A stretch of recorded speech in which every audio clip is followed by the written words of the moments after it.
So I'll start by saying hello. I'm Nick, and I head the employment team at Actons, and we are based in what is today a sunny Nottingham, and we're really pleased that we can welcome you onto the webinar today. We're going to be talking about redundancy restructure. So we're looking forward to that, and the team will be introducing themselves, saying hi, and presenting in a little while. Many of you will know us already, and some of you will be working with us already, but we work with a whole range of different clients, some of whom you can see on the slide there, and we work with big and small employers all across the UK, doing the usual stuff that you would expect from employment lawyers. A lot of tribunal work at the minute. We've seen a massive increase in that, but we also work on acquisitions, GP side of those, contracts, handbooks, absence management, all that good stuff. If you are not connected with us on LinkedIn, we'd love to connect on LinkedIn. It's a great way at the minute, particularly with lots of the changes that are flowing out of the Employment Rights Act at the minute. Keeping up to date on those is a great way. LinkedIn is a great way of doing that. So even if you kind of dip in and out of LinkedIn, you know, a regular user, it's certainly worth following people who are providing those updates on a fairly regular basis, because things are changing all the time. So today we're going to be covering some stuff that will hopefully be familiar to a degree, but part of what we're talking about are some of the changes that impact this area in the Employment Rights Act, but also just giving an overview of the topic too, which we thought was particularly useful at the minute because it feels tough out there. The economy is tough for some employers, and we're seeing, certainly in our client base, a fair amount of redundancy and restructure work at the minute. So we thought this was probably a timely webinar. We will be taking questions at the end, but you can also fire those into the chat as we go, and you'll see there are actually 4 of us today on the webinar, so there's plenty of opportunity for us to dive into the chat while other people are presenting to provide you with responses on those questions. So we're really happy to do that. There isn't a Q&A section specifically. We just try and keep it nice and tidy in the chat so everybody can see those there, and we'll pick those up as we go. We are recording the session, and because you signed up to the webinar, you'll get a copy of that recording. We don't circulate a copy of the slides as such, but obviously the slides are part of the recording, so you'll get those as well later this week. And then finally, I just wanted to flag one thing to you that I have the pleasure of hosting, which is a podcast called the HRD Talks. And that's where I chat with senior HR professionals about their sort of career journey into HR, their experience of that. And also they share a lot about progression in career and tips and hints, I suppose, for progressing your career, which is obviously useful for lots of people. Yvette has popped a link in the chat there if you'd have a look at that on our website. You can also find it on all of the usual streaming services as well, so please do take a listen. So far it's mainly my mum and the odd HR professional, but she says she loves it, so that's good. Okay, we're going to get started. I'm going to hand over, I think, to James to kick us off, and we're going to talk about redundancy. Actually, well, good morning, everyone. I'm actually just going to introduce Darcy because she's going to speak. Even better.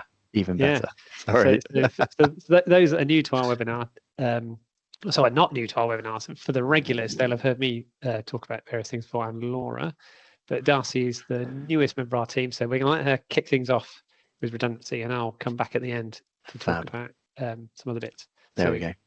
Thanks, Darcy. Thank you, Nick. Thanks, James. It's fine. I don't mind being James for the next 15-20 minutes. If any complaints, send them straight to James, please.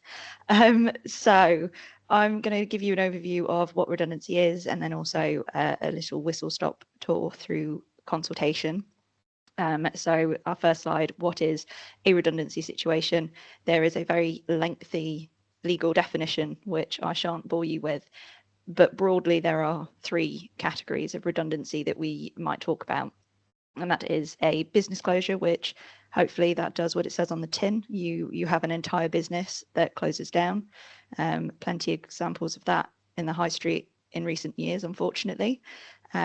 Workplace closure, again, hopefully very straightforward. You have not a business closure, the business continues, but maybe certain sites are closed down and they are moving their operations elsewhere, or they're just reducing the number of their sites.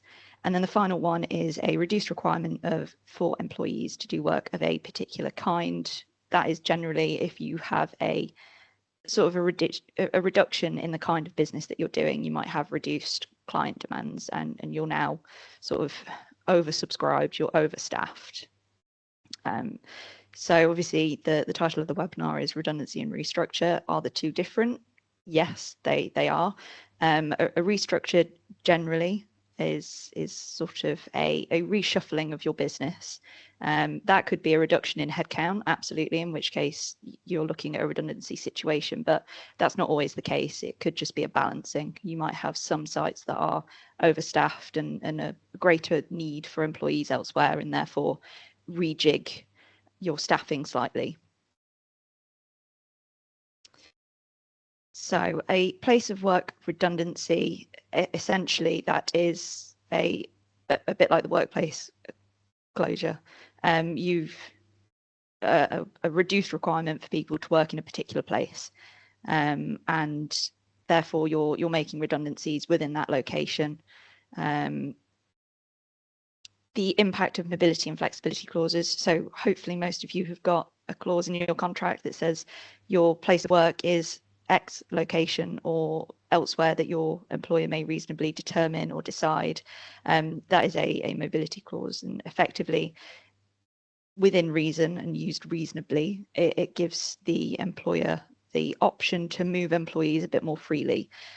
So you may still have a redundancy situation, but in a situation where you have the need elsewhere at other sites, that gives you a potential alternative to redundancy. You could look at moving employees rather than dismissing them entirely.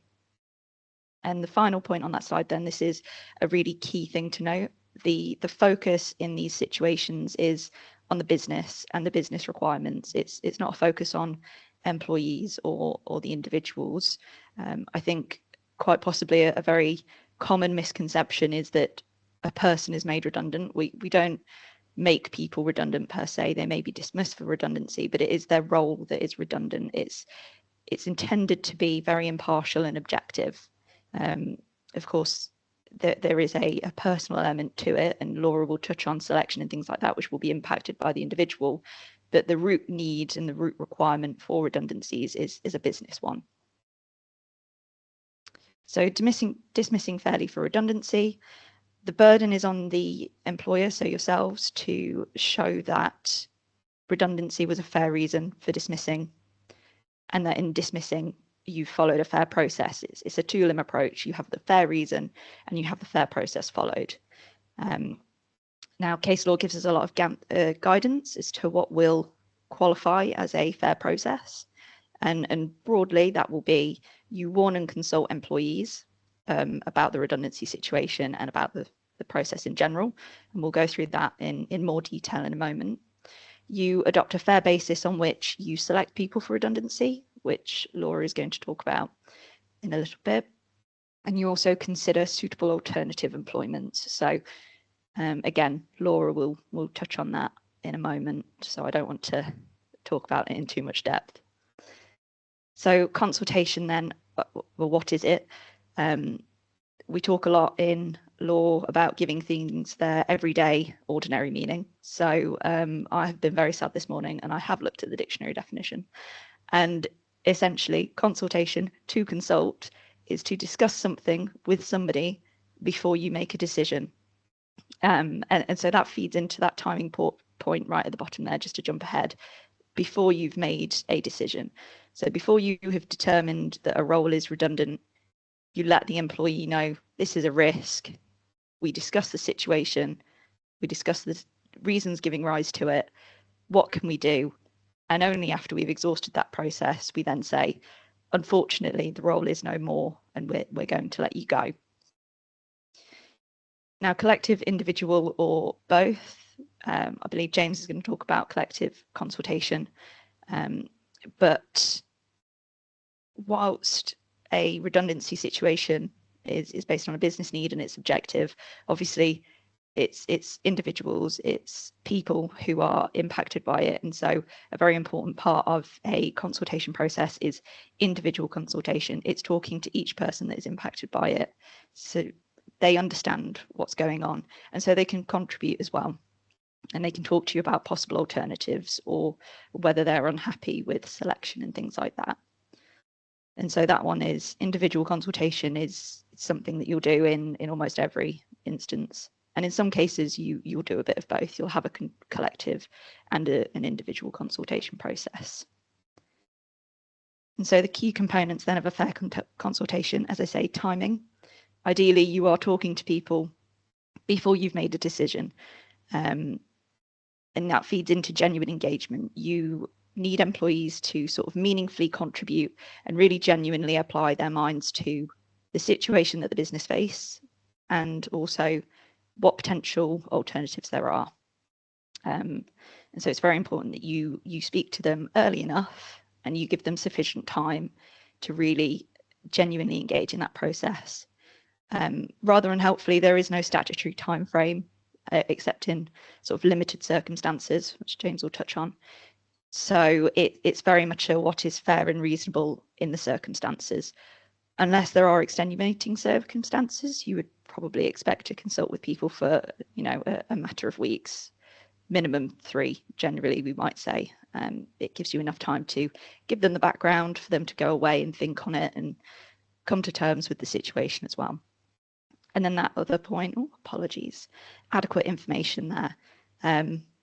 You should give people as much information as you possibly can. Obviously, I appreciate in some circumstances, some of it will be very sensitive and proprietary, but the more information you can give people and the better they can understand why a redundancy has come about, the less likely you are to have people who feel sort of hard done by. If they can understand what's going on and why it's impacting them, and you can really make it clear to them that it's not about them. It's unfortunate, but this is something that the business needs to do. And hopefully you will have employees who, although disappointed, won't feel quite so aggrieved that they've been let go. So the subject matter of consultation then, suggestions for ways to avoid redundancies. This is the only one I'll touch on because, as I say, selection criteria and alternatives, things like that, Laura will pick up. But suggestions for ways to avoid redundancies. If you have already implemented ways to avoid redundancies previously, this has sort of been something that's been in your mind for a little while, and you've been trying things to avoid getting to this point, let employees know what that is. Tell them at the outset. If you have, prior to starting redundancy consultations, thought about alternatives and you've determined that they're not sufficient, again, tell them what it is that you've thought about. Why does that not achieve the aim that you need? And if employees actually give you suggestions, don't sort of discount them outright. Take them away, think on them, invite them back and tell them why it doesn't work. And I think as well, actually, just because one employee doesn't suggest alternatives, it doesn't mean they can't be told that other people have. And I think that's quite important to help demonstrate that you've followed a very fair process and that you have sought their engagement. If you say to them, look, you didn't have suggestions, but your colleagues did, and these are the things that we've gone away and considered since we last saw you. So that is everything from me, I believe. And so I will hand over to Laura. Thank you, Darcy. So good morning, everybody. As Darcy just said, I'm going to talk you through some of the other stuff that she's just touched on, including fair basis for selection.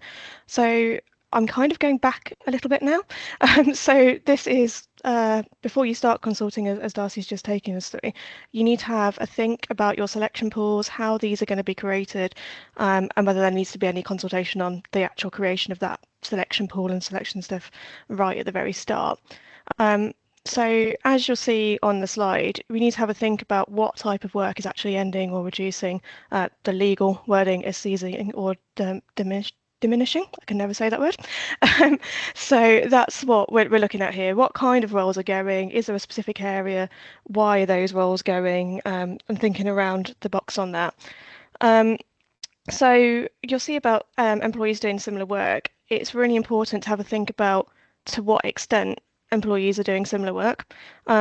So do you have roles that, although they've got different titles day to day, really, if you look at what they're doing something very similar to each other. Those kind of interchangeable jobs are or can be quite tricky when you're doing a restructure or redundancy exercise. And often we say that the safest way of dealing with that is having a much broader selection pool and putting people into that. But we know why there's reasons that doesn't always work, and obviously that has to be done on a case-by-case basis. So a good approach to having a think about the selection pool is to think about it from the employee's point of view. So that sounds a bit strange because obviously if you're the employer, you're sat there creating the selection pools, you're thinking about what you want to do.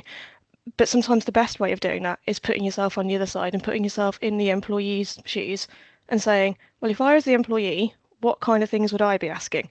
And that's likely to be, why am I in this pool? Why is the pool the way it is? Why is it not done this way? Why is it not these people and me lumped together? Why am I in this pool with somebody else? And those type of questions, because thinking about it from the other side really helps from the outset, because when those questions then come up as part of consultation, you're able to answer it. You're able to say, well, the reason that we've done the selection pools the way we have is because of this reason. We know why you're asking about this. We did consider it. We thought about all of these things, but actually we still think this pooling is the best for the following reasons. And it really helps you to get off on a good foot with the selection pools, because you've thought about it not just from what does the employer need, but also, well, actually, if this was to be challenged, is this fair? Does this work? Have we missed anything? And that is usually a really good way of approaching it. The tribunal, when they're assessing these things, so if you've dismissed somebody for redundancy and then there's an unfair dismissal claim, for example, the tribunal look at the fairness of how you've put together these pools. And you'll hear lawyers say all the time, the range of reasonable responses, would a reasonable person do the same thing? Would a reasonable employer? Now, as always, we don't know what reasonable is. There is no definition of that. But realistically, the tribunal are looking at whether the way that you've put the pools together is reasonable, and whether anybody else would think, well, actually, that makes sense. Yes, we understand why it's been done that way. So in other words, you haven't created a redundancy pool with the two people in that you definitely wanted to go from the very outset, and you can't tell us why they're in that pool.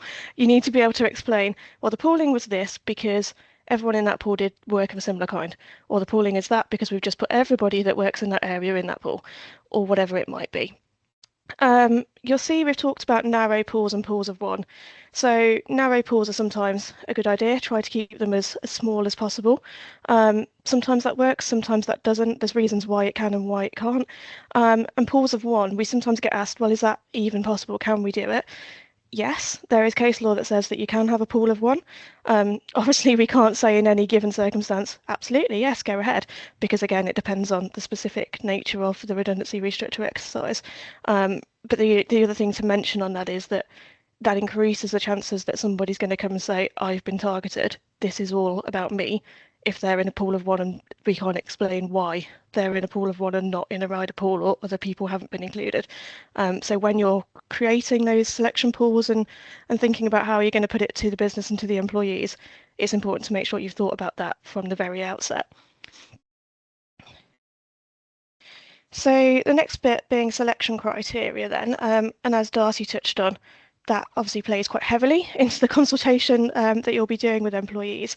So you'll see that we've said that ideally scores should be measurable and capable of independent verification. So in other words, it's not just the opinion of one person. It can be checked, it can be verified, it can be understood by somebody else. So we've suggested that it helps if criteria are measured against HR records. So if the person that's doing the scoring against the selection criteria can link that to something that already exists, and we've got some examples on the slide. So disciplinary records, attendance, length of service, scoring on appraisals. That helps because there's something that they can link it back to and say, well, we've looked at this and this is why we scored you that, because it links the stuff that is already there, it's already in existence. It wasn't created for the purpose of the redundancy restructure exercise. It's something that we're looking back on and saying, well, actually this person had got a whole load of disciplinary warnings and person B hadn't, so we've given them a different score. You're probably all sitting there thinking, well, there's alarm bells on that one, isn't there? Because some things like attendance potentially could be discriminatory. Absolutely, yes, that's correct. So you have to think about that whilst you're making these selection criteria. So although it helps to have these kind of objective, well, we've looked at your attendance, we've looked at any warnings you've got, we've looked at how long you've been here, some of that can play into areas that protected characteristics potentially could be a detriment to. So, for example, attendance, if you've got someone that's been on a disability-related absence or a pregnancy-related absence, you might want to have a think about whether they're discounted. So when you're marking the attendance, do you actually say, well, that was related to their pregnancy, so we're not going to count that as an absence for the purposes of this criteria, so that actually they've had none, or things like that. So you've just got to be careful when you're going through the criteria, and obviously that's something we can help you with on, does that actually play into anything else? Could anybody challenge it because of a protected characteristic or another reason that you just need to have a think of? And the other thing that I would say on this is we're talking here about objective criteria, so things like that length of service that either is or isn't. Subjective criteria sometimes comes in, so things like attitude. We tend to say, as far as possible, keep clear of those kind of things because they're so subjective and so based on somebody's opinion that actually that top level of being measurable and capable of being of independent verification starts to fall away because one person's idea of a good attitude at work might be very different to another person's, and it means if you've got managers across the business all running the same scoring against criteria, then you've got well, hang on a minute, that person said their attitude isn't very good, but this person said their attitude is excellent. And you end up in this back and forth, whereas a subjective one is easier to score against. So sometimes selection criteria isn't the best, and obviously there's some of you sitting on here that would go, actually, that wouldn't work for us, and that's absolutely fine. It isn't always the preferred route because attendance, good disciplinary records, those kind of things is not necessarily what you're looking for going forward. So if you're doing a restructure and you've got new roles that you want to put forward, or you've just got people that you need to try and make sure you get a good range of skills across the business. If you're purely marking people on things like, have you turned up, have you done well at work, that doesn't always give you the people that are best for the roles that you've got or the roles that are left. So one way of doing that, because the law doesn't say that you have to use selection criteria, there are other fair bases of selection, might be to look at selection interviews or selection exercises. The key being that however you do the selection, there just needs to be a fair reasoning behind it. So selection interviews essentially are a standard interview process for the people that are in that pool. Selection exercises could be things like asking people in the pool to carry out specific tasks to mark them against each other. And those kind of things might be more appropriate, and particularly where you've got high level, highly skilled roles, making sure that people have got the actual technical skills or whatever it might be that you need in the roles to keep going forward. But generally speaking, whether you do selection criteria or selection interviews or selection exercises, the aim is to have a way that you can actually independently verify that, as we've said.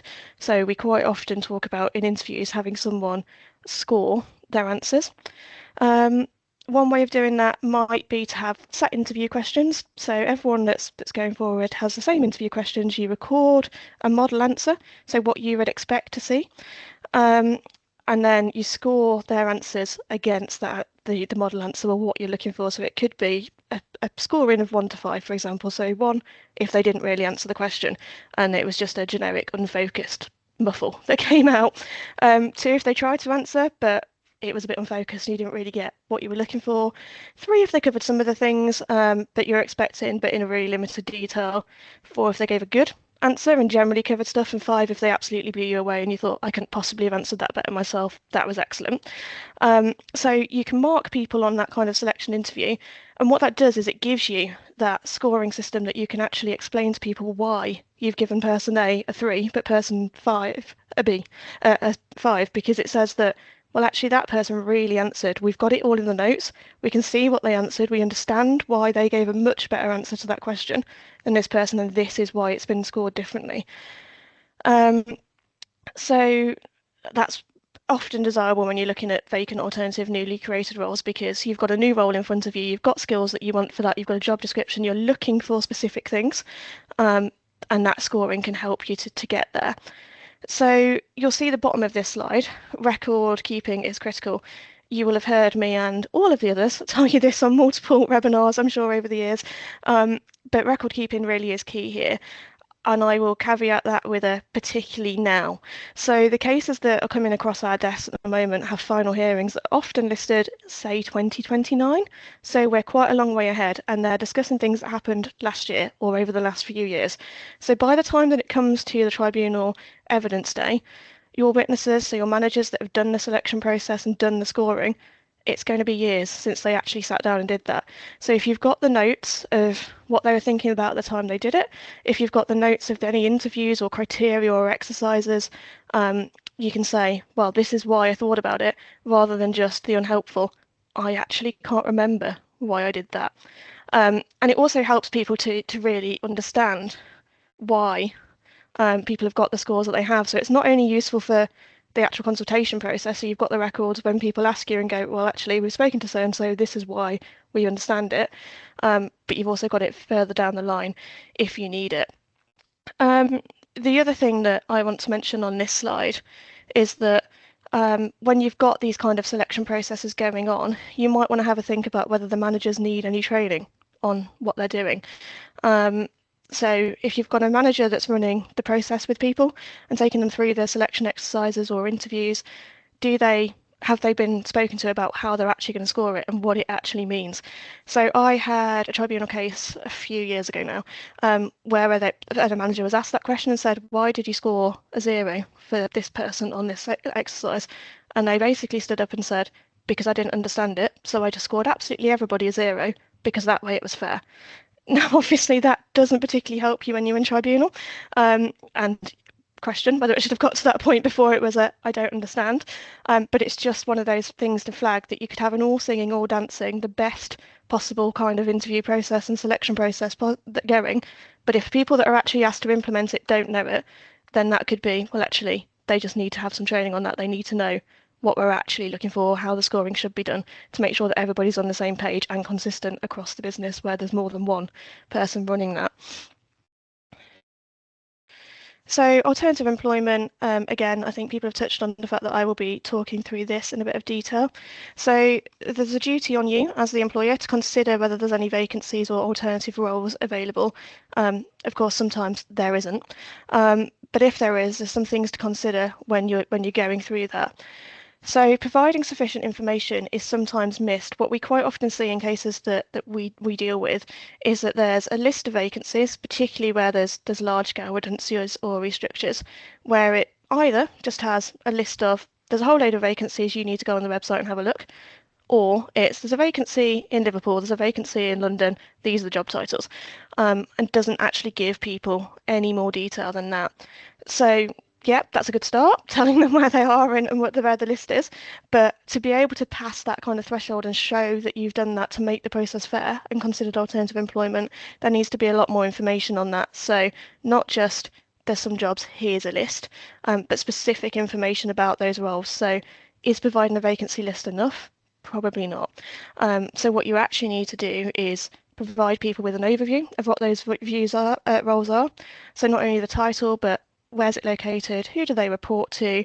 Is it a hybrid, office, remote role? What's the actual job description look like? What are they expected to do day to day? What type of skills are needed? And in a restructure situation, if you've got new roles coming out of that restructure, what on earth do the new job titles mean? What do they actually mean in practice? So that people can understand and start to consider whether any of those alternative jobs are for them. And you'll see we talked about matching vacant roles, potentially redundant employees. That really helps you show that as an employer, you are taking this point seriously and you are thinking about it and saying, well, actually, we think this new role or this role here would be a good fit for you because you've got these skills, you've got these experiences, and that actually fits quite well with you. What do you think? And as Darcy was saying in the consultation point, actually listening to them and taking on board what they're saying really is key. So I see a lot of these kind of things where it's a tick box at the end of a redundancy meeting. I've spoken to the employee about alternative employment, and when you look at it, it's actually, have you got the list? Yes. Okay, thank you, goodbye. Whereas it needs to be have you got a list? Have you had an opportunity to look at it? Do you have any questions on it? And you might not know the answer to the questions, because the questions might be, well, I don't really know what that job is. And you might be sat there, the manager doing the meeting might be sat thinking, no, I don't either. But it's thank you for that. We'll go and get some information for you. We'll be in touch. We'll talk to the hiring manager, and just making sure that you've shown that you've gone away and considered that point, rather than just ticking a box saying we've given them the list. So now we get the joy of bumping. Now, don't be alarmed if this is a new word to you and you're thinking, what on earth is bumping? It's not overly common. It's worth me mentioning it briefly though, so I'll just quickly run through it as quickly as possible. So bumping essentially means moving someone who is currently at risk of redundancy, employee A, into another role, so employee B's role, and making employee B redundant instead. Now, you're probably thinking, Laura, that sounds terribly unfair, that someone could just come in and say, well, actually, can't you just kick so-and-so out and I'll take his job, please? But that is something that people can ask for in these processes, and you should consider it should it come up. So if you take a, well, actually, that sounds a bit dodgy, mate, so no approach, that's not going to help you. You need to take it away and go and have a look at why, or why it could work, why it couldn't work, and explore it in the same way as you would every other suggestion that someone comes to you with during that consultation process. Obviously, if it comes up and you think, this just is baffling, I don't know where to go with that, and take some advice on it, have a think of it. But the key is you can't just dismiss it as a, sorry, that sounds a bit strange, I'm not no, we're not doing that. You do have to take it away, you do have to have a think, and that is actually something that can come up. And the reason that the law has that in there is to protect key knowledge areas. So if you've got someone in the business that's actually crucial to running the business, that's why it was invented, that they could say, well, actually, my knowledge is so good to the business that I think I want to stay and help you guys, so I'm just going to move down to a more junior role when my role's redundant, or whatever it might be. So enhanced rights, again, going to have to be a whistle-stop tour on this, because we haven't got time to go through that in full detail, other than to recap that certain employees, before, during or after now, certain parts of family-friendly leave have protections to receive priority for suitable alternative roles for up to 18 months post-birth or adoption. So some of this will be familiar to you all, I'm sure, that there was the older version of people on maternity leave got priority when they came back. That has now extended to much more, be a much broader category. So pregnant people, through to people that have been on adoption leave, paternity leave, certain types of parental leave over a certain amount of time, get these enhanced rights. This could be an entire seminar in itself to talk you through all of those things, so I won't, other than to say that you just need to have that in mind if you are doing a redundancy or restructure process, that if you've got any employees that are likely to fall into that category, so you know, for example, you've got a pregnant employee, or you've got someone that's just come back from adoption leave, you need to have a think about if there is alternative employment available. Essentially, they are the ones that get first dibs on the role, because they have priority above everybody else for that role. So a failure to offer a suitable alternative vacancy that is available to somebody that's in that group will make the process and the redundancy dismissal automatically unfair. So it's really important that if that is a situation that you're in where you've got someone that gets that priority, that you actually consider it and deal with it, because otherwise it's going to be a problem. The interesting thing is that if there are no alternative roles available, then they don't have any of these enhanced rights. You don't, for example, need to go and find them a role or create them a role. It's simply that if there are alternative roles, they get that priority. So moving on to common issues then. Employees not in work and maternity leave, those kind of things, sickness absence. Employers often have to try and balance this when they're running this kind of process.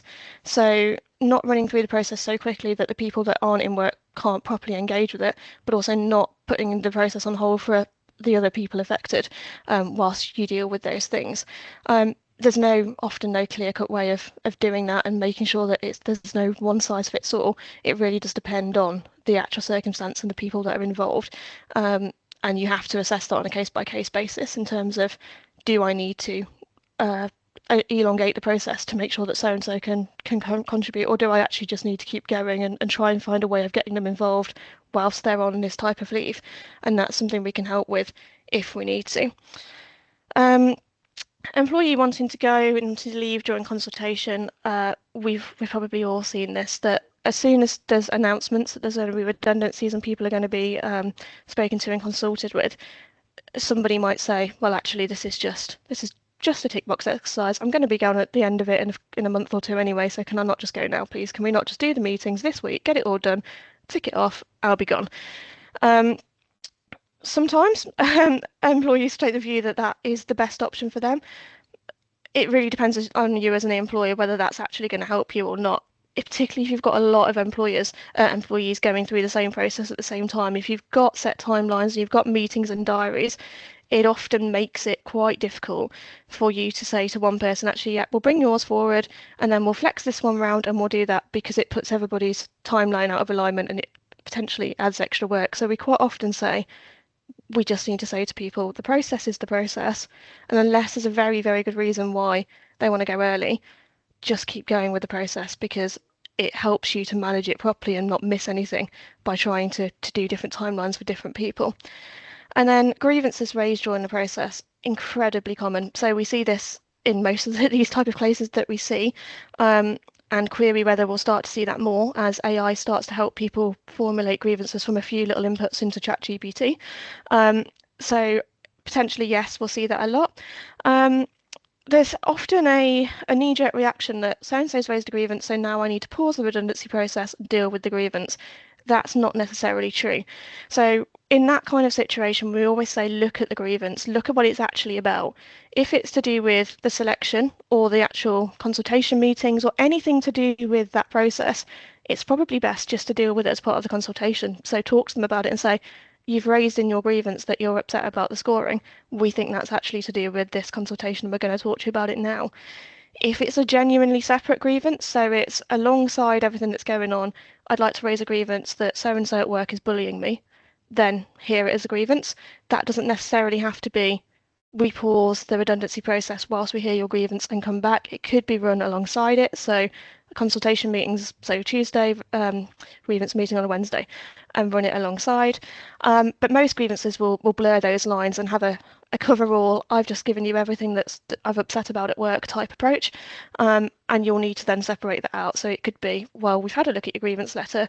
We think that points 1, 6 and 7 are points that we need to consider outside of this. We think everything else is to do with the consultation, because you're talking about the scoring, you're talking about the selection pool, you're talking about something to do with this. So it could be that you bring some of that into the consultation process and again have a standalone grievance process for some of the other stuff there. So I think I'm now going to hand over to James. So changing terms and conditions. So regular attendees will have listened to me talk about fire and rehire and how it's going to be banned under the Employment Rights Act when it comes into force. But this is a webinar about the here and now. So I wanted to briefly recap on how you can still seek to change terms and conditions as part of a restructure. For how long, I'll come to in a minute. So dismissal for refusing to accept a change in terms and conditions is potentially fair as the law currently stands, and still will be, even if the Employment Rights Act is implemented, subject to some significant caveats that I'll come to later. And it's a classic example of a some other substantial reason dismissal. So it's not a redundancy because we still need employees of a particular kind. We just want to employ them on different terms. And the law, over the years, the case law has developed to enable employers to decide, tribunals to decide when dismissals in these circumstances will be fair. And it's actually surprisingly easy, relatively speaking, from an employer's side to establish a fair dismissal where an employee refuses to change terms as the law stands. Because he says with a bit of a tongue-in-cheek, all the employer needs to do is establish they've a sound business reason for the change. That case law has shown isn't especially difficult. For example, it could be to ward off financial difficulties down the road, to increase efficiency, to align pay bands. There could be any number of reasons that would fall within the category of sound business reasons. As with all unfair dismissals, the employer has to follow a fair procedure. Now, historically, back when I last did an actual tribunal for this, back in 2016, there was nothing prescribed that you had to actually do. It was very much more analogous to a redundancy process. So the tribunal will be expecting the employer to have warned and consulted that this is why we need to change terms, this is what we're proposing, trying to get agreement and trying to exhaust all options before actually dismissing. Relevant factors that the tribunal would take into account on the was dismissal reasonable in all the circumstances would be things like how many people agreed, was it just one or two people who didn't agree, or did everyone not agree? Were there any concessions by the employer? What would be the impact of the change on the employer versus the employee? They would weigh the balance. And so it wasn't especially onerous. Relatively recently, there's been an introduction of a statutory code of practice on dismissal re-engagement, which I thought was an interesting one because it came out at a time when there was a lot of negativity around fire and rehire. And the code of practice was essentially well, not the code of practice, the statutory code. It was almost a guide as to how to fairly fire and rehire. So if you are in this situation now, it's an excellent framework. It tells you exactly what you need to do. And if you followed it to the letter, you'd be doing a fair procedure and you'd have a good chance if you were actually engaging with consultation in the way I just outlined and making reasonable decisions of fairly dismissing for this situation if you got to that point. What I haven't added in this context is fairness. I should have done it sort of implicit in the constant references to fire and rehire. One of the things you'd be expected to do if you wanted to achieve a fair dismissal for refusing to agree changes to terms and conditions is after you've dismissed or at the same time to offer re-engagement on the terms that they wouldn't agree. Because clearly that would evidence that genuine motivation was just getting the change agreed and not to get rid of the person in some kind of sneaky way. So that's the current situation. Laura and Darcy also talked about restructure in the context of it being a change in the workplace that didn't meet the definition of redundancy. So perhaps to do with shift patterns. You didn't need fewer employees, but you needed them at different times. Maybe you wanted them at night rather than during the day. Similar unfair dismissal tests would apply in terms of consultation as in the redundancy context or in the changing T's and C's context. Have you discussed the alternatives? Have you exhausted all options? Have you assessed impact on both sides before deciding to dismiss? Was there a right of appeal?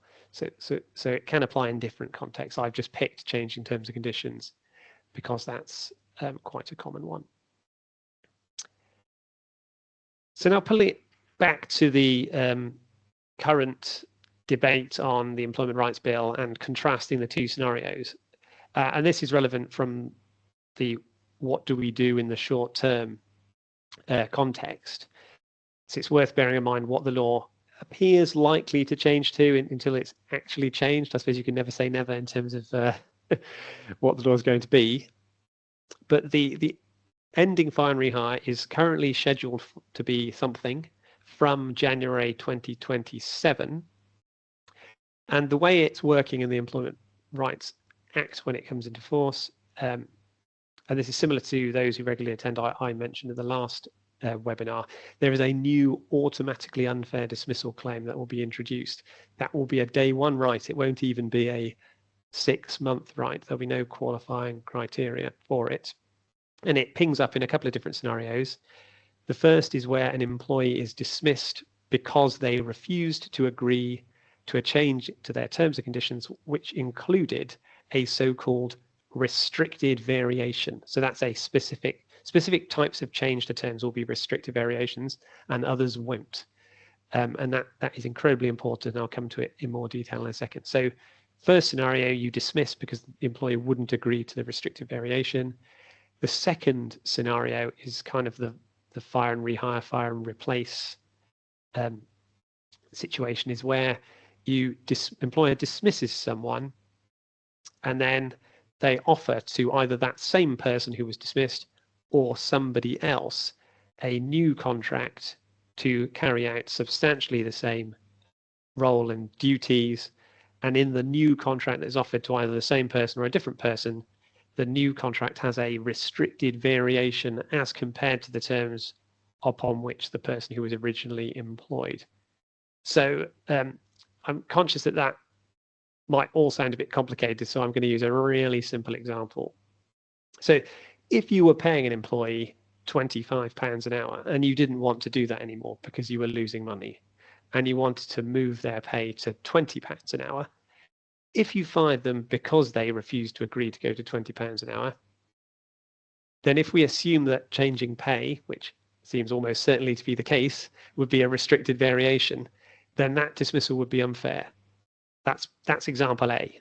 Example B would be where you dismiss the person on £25 an hour and say, oh, well, we'll let you come back on £20 an hour. That would still be unfair, even if you offered them to come back on the lower pay. And if you dismissed the person on £25 an hour and you employed somebody else who was willingly and gratefully willing to accept the £20 an hour, then even though somebody else would do it for less, you've still unfairly dismissed the first person on £25 an hour. So in a nutshell, it'll be a lot harder than it currently is to do things like reduce people's pay if they don't agree to the change. So restricted variations, what are they? Well, it's a bit of a moving feast, but in the current draft of the employment, well, I say draft, it's the actual act, and it's just not enforced yet.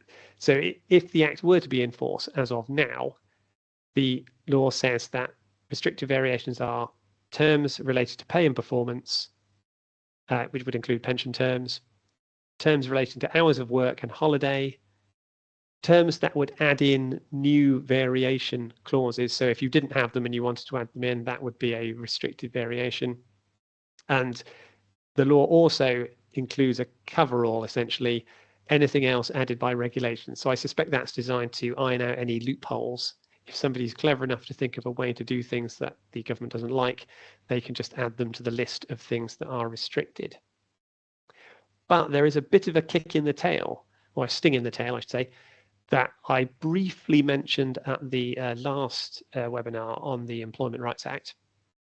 And that is there is now completed consultation. I say completed in that the consultation period is closed. They haven't yet fed back on any kind of outcome to the consultation as to what should be within the scope of restrictive variations, or kind of more pertinently, what should be carved out so employers can still more easily change it. And the things that are being mooted in this consultation are certain benefits being outside the scope of restricted variation. It somewhat clumsily uses the word expenses. I don't think they mean expenses, because expenses, generally speaking, aren't very interesting to anyone, are they? Normally, employees can reclaim reasonably incurred expenses, and I don't think that's what their context is.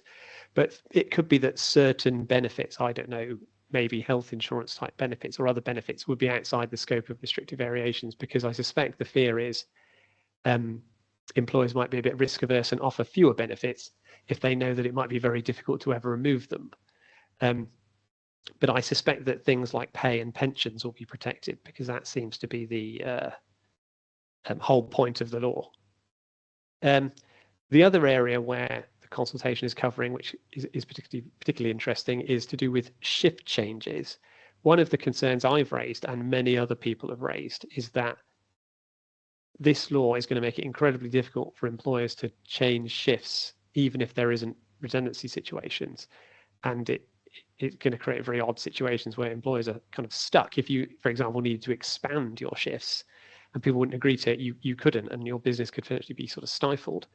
And so carve-outs being mooted are, it wouldn't be a restricted variation to change people's hours and shifts unless the change was quite significant. And the examples they've given are moving someone from days to nights. I mean, what that is in detail doesn't exist, so I won't speculate. Another example they gave was it would be restricted to change somebody from working at the weekends, or not the weekends, probably better the other way, from the weekdays to the weekends, because that would be significant. But if, for example, you were just changing them within their existing Monday to Friday, then that might not be a restrictive variation. So it's very much watch this space as to what the outcome of that consultation is and whether they tweak the definition of restrictive variation, because the whole new unfair dismissal or automatic unfair dismissal scenario only kicks in on restrictive variations. So it's incredibly important what is a restrictive variation, because it will determine the scope of how big a thing this is. and the consultation is certainly on the employer's side potentially of, it seems to be only talking about watering it down rather than it making it even more stringent. Financial difficulties. I'm not going to talk about this defence at length because I've covered it in multiple previous webinars. Please feel free and go back and watch those at your leisure. They're all on our internet site. But in offence, it's a relatively useless defence that you could plead in the event of an automatic unfair dismissal claim for making restrictive variations.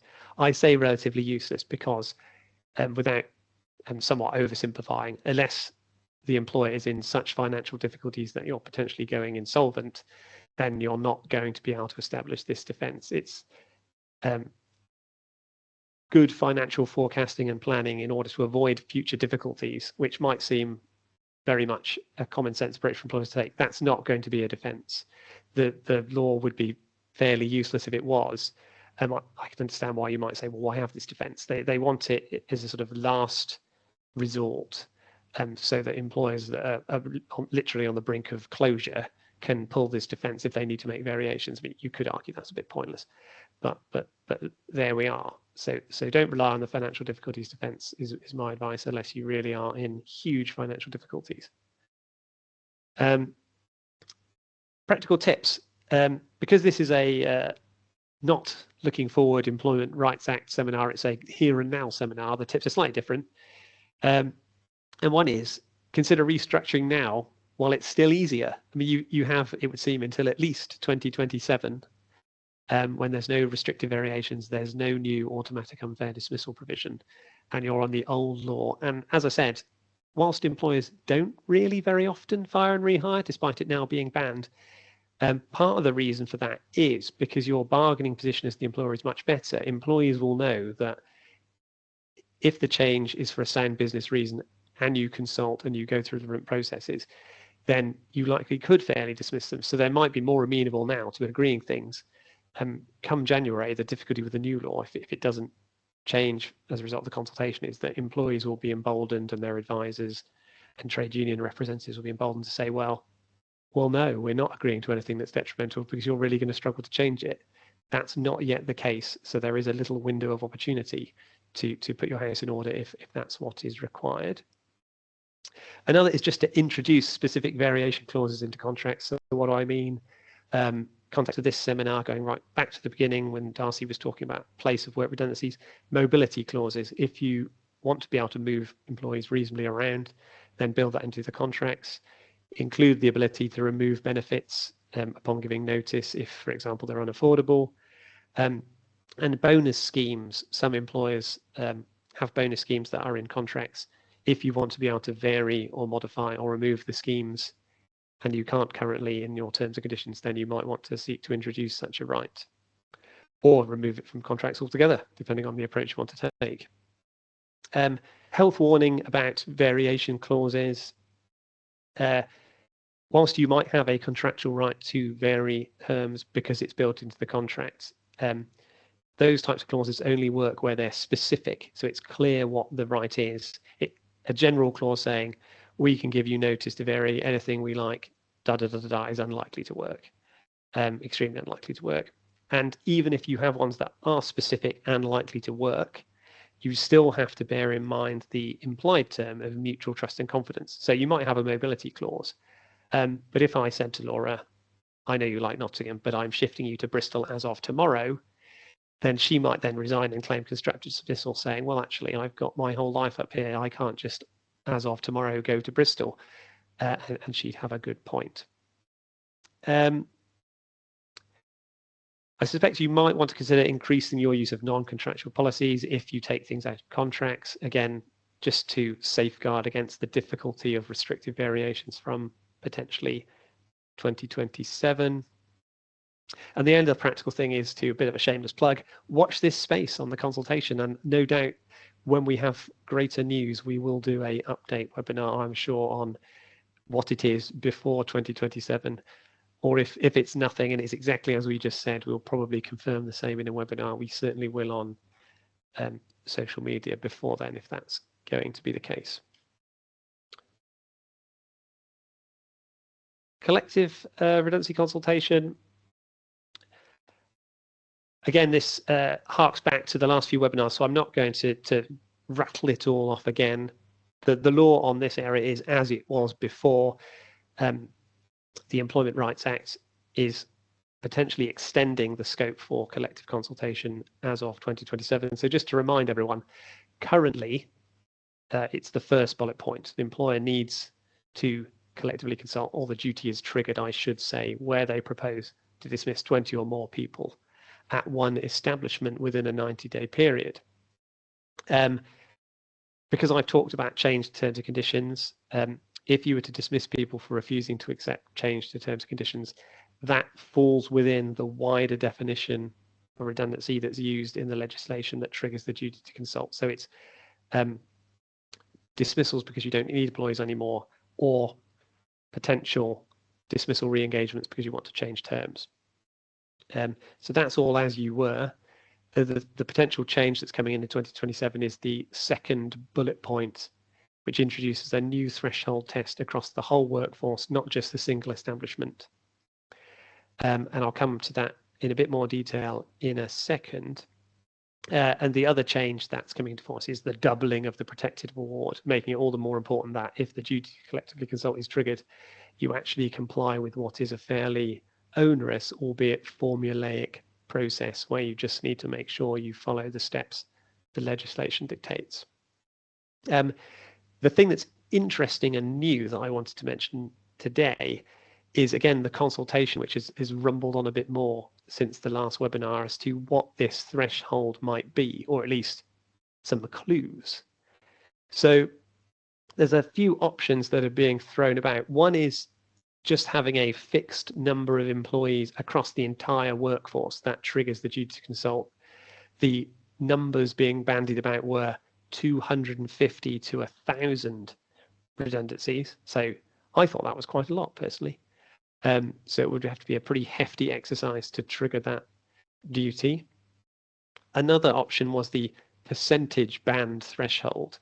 So what I mean by that is the percentage of the workforce. So if you had 100 workers and the threshold was set at 20%, then the duty be triggered at 20. But if you had 50 and it was set at 20%, you'd be triggering the collective consultation duties earlier.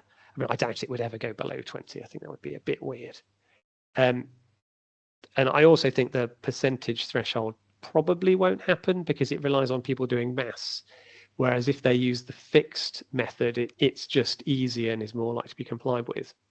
The third option that was being bandied around, which I think potentially does have some chance of coming into force, is a fixed but kind of tapered banding based on the number of employees in the employer.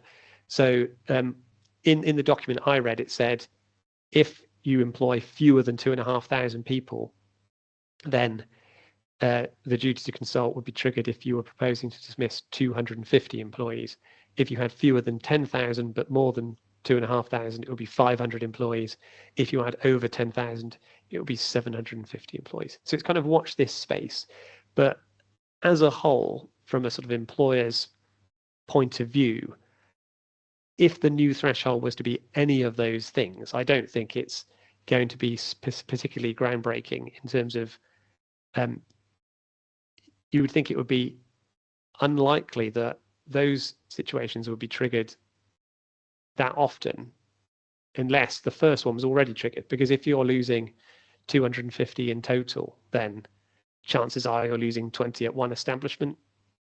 But I suppose every workforce is different, and we'll just have to see what the consultation arrives at in the future. And as I said, we'll keep you posted on future webinars. Because of the aggregation across the business that's due to come in, the collective consultation mechanics will need to change slightly from 2027, where it's across the workforce as a whole, not just a single establishment. And this slide talks about how that would be the case. And I think those points are all really just common sense. And we're just covering off concerns people had as to how it would practically work if you just imposed a whole workforce obligation when the law was really designed originally for it to be a single establishment. And that's what these changes do. I think they're fairly common sense. I've skipped accidentally 2 slides. Other issues.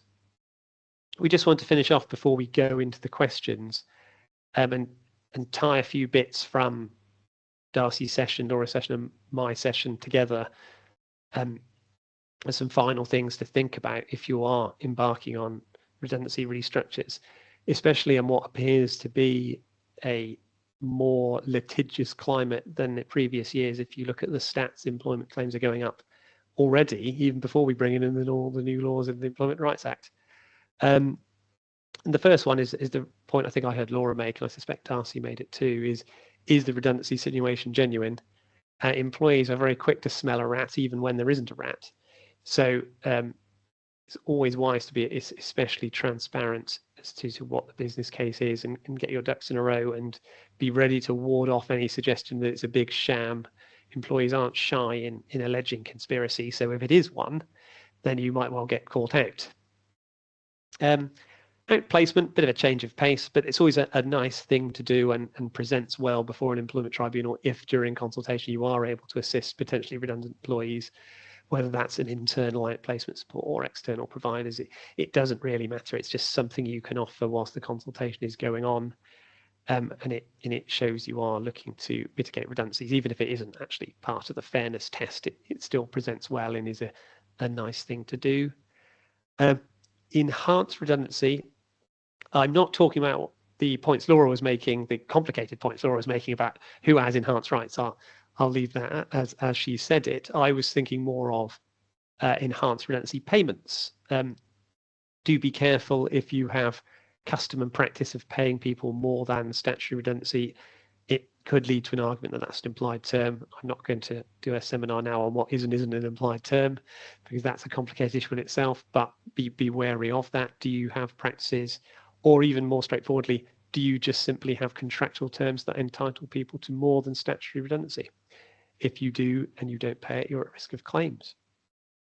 And linking back to my first point about people being more litigious these days, settlement agreements are becoming more common in, well, all kind of exit scenarios, but redundancies in particular. A piece of advice I've given over the years, which isn't groundbreaking, you've probably heard before, is if as an employer you're going to give somebody more than they are contractually entitled to, then you might want to consider making such an offer contingent on them signing a settlement agreement, because frankly there's nothing worse than you giving someone more than you had to and then them suing you anyway for even more.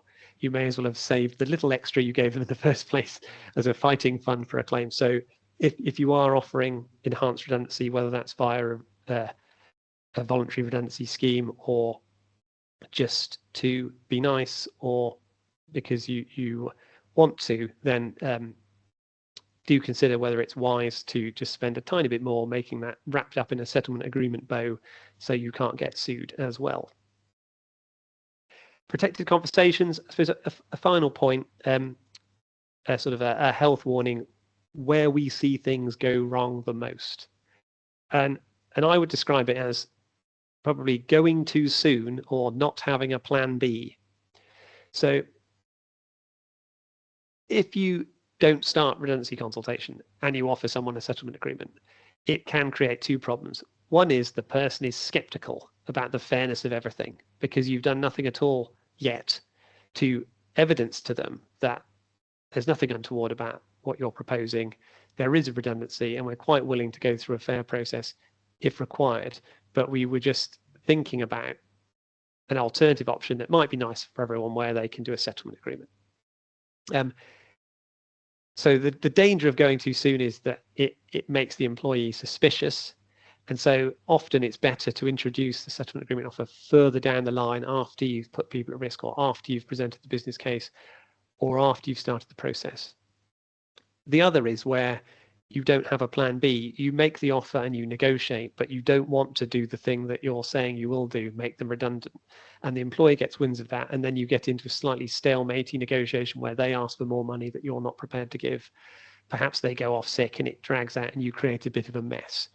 The problem with negotiating, any form of negotiation, but especially settlement agreements, protected conversations, is you are only one side of the negotiation. You cannot control the other side of the negotiation. If you do not prepare for the other side of the negotiation to be awkward, say no, or do something that you don't want them to do with a plan B, you will get into a tangle. When you face the employee who won't accept the offer or acts unreasonably, if you can just work through your plan B in a way that's going to follow the law and be fair at the end of it, or is aimed to do so, it has two advantages. One is you don't get into this sort of standoff loop. It doesn't drag on, it doesn't impact on others. And also it very often brings the person back to the table. You might offer them X pounds. They say no, they want £1 million. You go through the process and they come back to you saying, actually, I'd really like the X pounds now, because that's going to be better than what I'd get if I go through the process. So it keeps your options open. It keeps your bargaining position. So don't stumble and make that common error. Do plan in advance.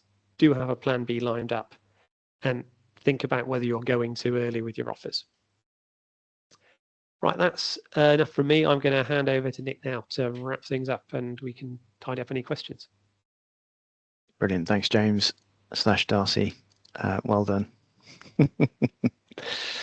Yes, so I was just going to close the webinar. We have had lots and lots of questions in the chat, and a number of us have done our best to field some very complex questions with very little information and in a chat function. So hopefully they have been helpful. Obviously, if there's anything that needs clarifying, do reach out to us after the webinar, and we'd be really happy to help. Just to close, we had a couple of things that we offer a link to this subject, and one is a redundancy pack. So essentially it's a guide and the procedural documentation that you need for the purposes of getting a redundancy or restructure correct. You will have picked up that a lot of this is very formulaic, very procedural, and actually the procedure, if it falls down, can render any dismissals unfair. So it's really, really important to send the right letters at the right time, have the right meetings and so on, as you will have picked up as we go. And that's something that we have to offer. The other thing that we are offering, and lots of clients are picking up the offer at the minute, is training both on this issue, so for HR teams or even managers who are running this kind of process, as well as a whole load of other different topics that we train both, as I say, HR teams and managers on. So if that is of interest, feel free to pull out the smartphone and hover the camera over the QR code there. I think Yvette might well pop a link to that as well if you would like more details on that and would like to reach out. Thanks, Yvette. We have had loads and loads of questions as we've gone, so hopefully that's been helpful. If you do have any further questions, do feel free to pop them in quickly. We've got a few minutes just to pick those up. But I'm guessing most people, when they had the burning question, have fired them into the chat, which is great. We'll just give it a couple of minutes to see whether anybody does have any final questions, and then we will wrap things up. But thank you, everybody, for the nice feedback too. The team will be pleased to know that they're not questions coming, but instead positive comments, which is lovely.